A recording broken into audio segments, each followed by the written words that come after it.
Hermanos y hermanas, buenos días a todos. Esta mañana vamos a estudiar juntos el testimonio de Mateo. Sabemos que el capítulo 5 del testimonio de Mateo habla sobre el sermón del monte del Señor Jesucristo. Ayer hablamos de que somos la luz del mundo. Entonces, hoy vamos a continuar con lo que el Señor Jesucristo dijo. No penséis que he venido para abolir la ley o los profetas. No he venido para abolir, sino para cumplir. Incluso si el universo y la tierra dejaran de existir, cada punto y cada trazo de la ley se cumplirá por completo. Entonces el Señor Cristo dijo que la ley, ¿qué significa que la ley se cumpla? Hermanos y hermanas, ¿saben qué es la ley? La ley son los mandamientos de Dios, llamados la ley. Hay muchos mandamientos de Dios, pero en el núcleo hay un mandamiento, que son los 10 mandamientos, en las tablas del pacto. Pero con tantos mandamientos de Dios, ¿los quebrantaron todos los israelitas? Por ejemplo, el primer mandamiento dice: Yo soy Jehová tu Dios, que te saqué de la tierra de Egipto, de casa de servidumbre. No tendrás ajenos, dioses delante de mí. Es decir, aparte de Jehová, no debemos tener otros dioses. Solo con este mandamiento, los israelitas lo quebrantaron por completo, porque clamaron a otros dioses, se postraron ante otros dioses, y en sus corazones no creyeron completamente en Jehová Dios.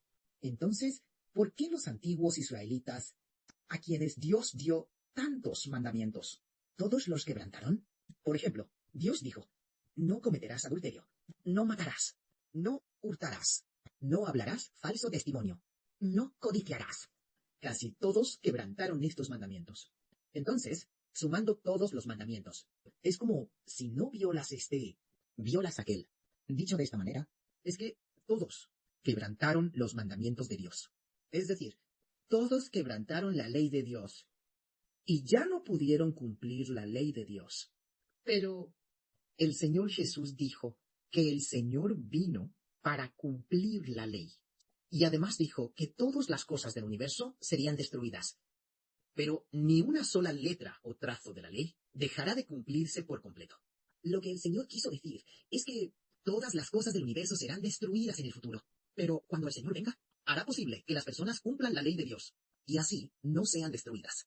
Entonces, ¿realmente la venida del Señor Jesús puede hacer que la gente cumpla la ley? Moisés, quien promulgó la ley, ni siquiera él pudo cumplir la ley. Entonces, generación tras generación de sacerdotes después de Moisés, tampoco nadie pudo cumplirla. Todos la quebrantaron. ¿Por qué la venida de Cristo Jesús puede hacer que la gente la cumpla y permita que la gente cumpla la ley? Resulta que lo que hace que la gente cumpla la ley no es la ley en sí misma. Por ejemplo, pongamos un caso. Por ejemplo, no cometerás adulterio. Esta escritura es la verdad y es correcta. No adorarás ídolos.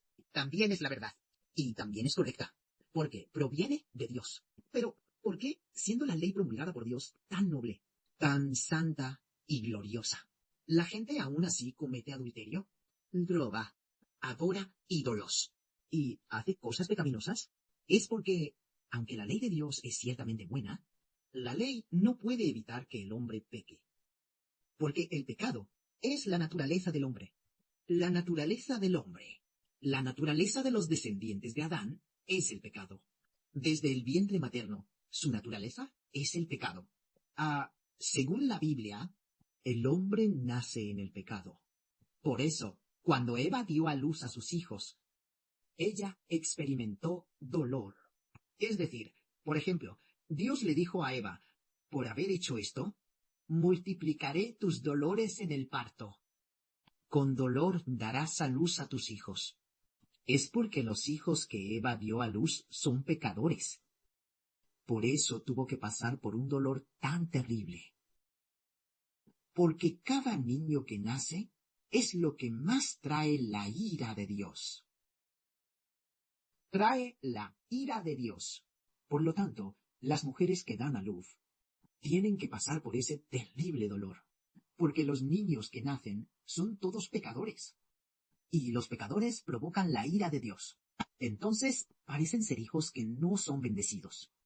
Aunque, en teoría, tener hijos debería ser una bendición. Sí, tener hijos es una bendición. Pero una vez que el niño nace, trae una ira aún mayor a Dios. Porque con cada niño que nace, se ofende más a Dios. Por eso, Dios dio la ley para exigir que el hombre no peque. Pero, ¿puede el hombre cumplirla? No puede. Porque el hombre ya está controlado por el pecado desde el vientre materno. Entonces el Señor Jesucristo vino al mundo. ¿Por qué razón hace que el hombre cumpla la ley? Porque como el Señor es el Redentor, tiene el poder de hacer que el pecado dentro del hombre, dar al hombre la capacidad de limpiar el pecado que lleva dentro, para que el pecado ya no habite en el hombre, para que el hombre ya no siga viviendo en el pecado. Es porque el Señor Jesucristo vino al mundo. Él vino para redimirte de tus pecados. Cuando los pecados de una persona son redimidos, es decir, después de que el Señor fuera crucificado, y esta persona cree en el Señor y proclama su nombre, y es bautizada en el nombre del Señor. Entonces, los pecados que esta persona cometió antes, debido a la crucifixión del Señor Cristo, Dios ha perdonado sus pecados. Aunque sus pecados anteriores estaban registrados en el libro de Dios, pero debido a la crucifixión del Señor, después de que esta persona creyera en el Señor y muriera, estas pruebas de sus pecados anteriores que estaban registradas, estos registros de sus pecados fueron rotos en la cruz junto con Jesús. Por ejemplo, antes el hermano Sibel cometía robos, cometía adulterio, cometía muchos pecados. Cuando fue bautizado en el nombre de Cristo, en ese momento en que creyó en Cristo y fue bautizado en su nombre, todos sus cargos anteriores fueron rotos. Dios los rompió, los arrojó al olvido. Ya no los toma en cuenta, porque debido a la crucifixión del Señor, nuestros pecados fueron perdonados. Y también debido a la crucifixión del Señor, después de que nuestros pecados fueran perdonados, el Señor Jesús resucitó de entre los muertos. Después de resucitar de entre los muertos, recibió toda la autoridad en el cielo y en la tierra dada por Dios. Él es el Señor Jesús. En este momento, después de su resurrección, se convirtió en nuestro Señor para siempre. Al ser nuestro Señor, nuestro espíritu ya no nos pertenece a nosotros mismos. Pero antes de ser bautizados en el Señor Cristo, nuestro espíritu nos pertenecía a nosotros mismos. Porque aún no teníamos un Redentor. Nuestro espíritu no pertenecía al Señor Jesús, ni tampoco a Dios, cuando no habíamos sido bautizados, y antes de conocer a Dios. Pero una vez que conocemos al Padre Jehová y creemos en su Hijo Jesús, debemos llamar a Jesús Señor. Llamarlo Señor. Eso significa que entregamos nuestro espíritu en las manos del Señor.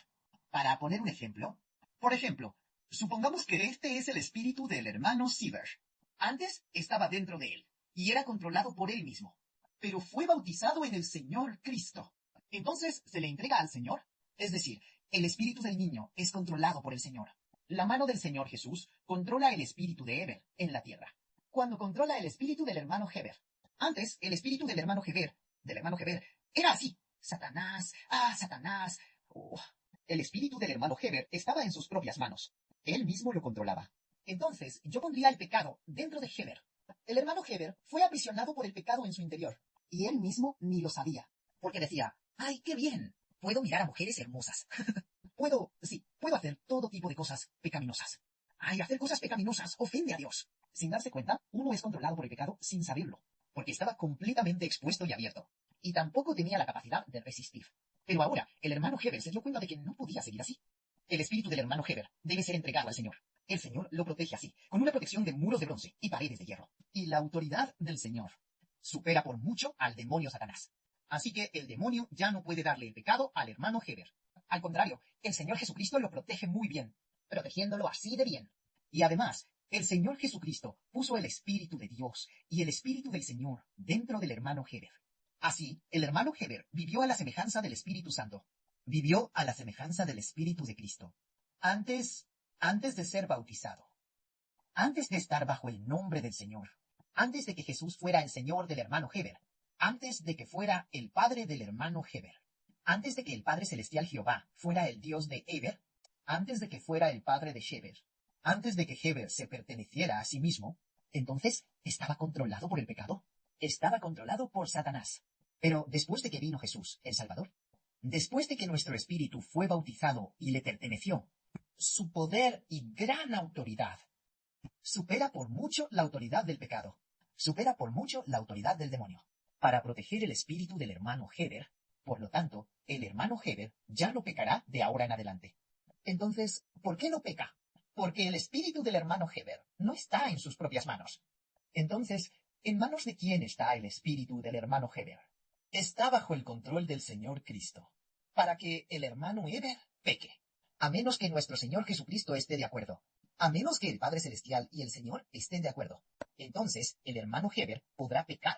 Entonces, ¿por qué tiene que pasar por el acuerdo del Padre Celestial y del Señor? Porque el espíritu del hermano Heber pertenece a Dios y es controlado por el Señor. Es el demonio quien hace pecar a la gente, no la persona misma. No somos nosotros mismos quienes vamos a pecar. Es Satanás quien nos hace pecar. Satanás pone el pecado dentro de nosotros. Pone los pensamientos de pecado, las acciones de pecado, pone los deseos de pecado dentro de nosotros, haciéndonos pecar. Pero Satanás quiere poner el deseo de pecado dentro del espíritu del hermano Heber. Quiere hacer pecar al hermano Heber, pero no puede pasar la barrera de Dios y del Señor Cristo. Por lo tanto, la venida del Señor Cristo puede hacer que las personas alcancen la justicia, puede hacer que las personas cumplan la ley, haciendo que la gente ya no peque. Hablemos. Contemos brevemente un hermoso testimonio. Cuando el hermano Heber aún no conocía al Señor, cuando aún no entendía ni comprendía la salvación, en ese momento el hermano Heber estaba acostado en la cama y el deseo de pecado de su cuerpo se despertó, es decir, el deseo sexual. Entonces sabía que no debía realizar el acto pecaminoso de la masturbación, que hacerlo ofendería a Dios. Pero había una fuerza que empujaba al hermano Heber y él no podía vencer. No podía vencer esa fuerza. Así que, cediendo al deseo de pecado, realizó el acto pecaminoso. Después de terminar de hacerlo, sintió tanto dolor que deseaba darse unos cuantos puñetazos a sí mismo. Ese tipo de dolor. Su espíritu estaba profundamente herido, diciendo, ¿por qué tengo que ofender a Dios? ¿Por qué pasa esto? Así es, y después de hacerlo, después de 1 o 2 días, los pensamientos de pecado volvieron a atacar, atacando muy fuertemente y volviendo a pecar. Después de pecar así, sin fin, finalmente comprendí la declaración, al bautizarse, diciendo, declaro en el nombre de Jesucristo, pertenecemos al nombre de Jesús, y declarándolo en voz alta, declarando en el nombre de Jesucristo. El hermano Shivo pertenece al nombre del Señor Jesucristo, haciendo que el Señor Jesucristo sea el Señor del hermano Shivo. El espíritu de Shivo ya no está bajo su propio control, sino que pertenece al control del Señor Jesucristo, bautizado en el nombre del Padre, del Hijo y del Espíritu Santo. Bien, en este momento, el propio espíritu ya no se pertenece a uno mismo, pertenece a Dios, a Cristo, al Espíritu Santo. Cuando el hermano Chivo supo más tarde que él pertenecía al Espíritu Santo, antes de ese momento no sabía nada de esto. Cuando el Espíritu de Dios fue dado al hermano Chivo, y el Espíritu del Señor también fue puesto dentro del hermano Chivo, entonces el Espíritu del Padre y el Espíritu del Señor se convirtieron en el Espíritu del hermano Chivo. Entonces el hermano Chivo se convirtió en el Espíritu Santo. El significado de estar bajo el nombre del hermano Chivo es que el Espíritu del hombre está bajo el nombre del Señor, bajo el nombre del Espíritu Santo, bajo el nombre del Padre Celestial. Entonces Satanás ya no puede controlarnos. Antes, los deseos pecaminosos, los pensamientos pecaminosos llenaban el cerebro, queriendo controlar. Y por más que se intentara, no se podía vencer. Pero ahora somos más que vencedores. Ahora no solo somos más que vencedores, sino que también haremos que muchas personas como el hermano Sibo sean más que vencedoras. No solo venció él mismo, sino que también se convirtió en el redentor de los vencedores para muchas personas. Para redimir a muchas personas. Al llegar a este nivel, es porque nuestro espíritu está bajo el nombre del Señor, y ya no pecamos más. Que la gloria sea para el Padre y el Señor. Amén.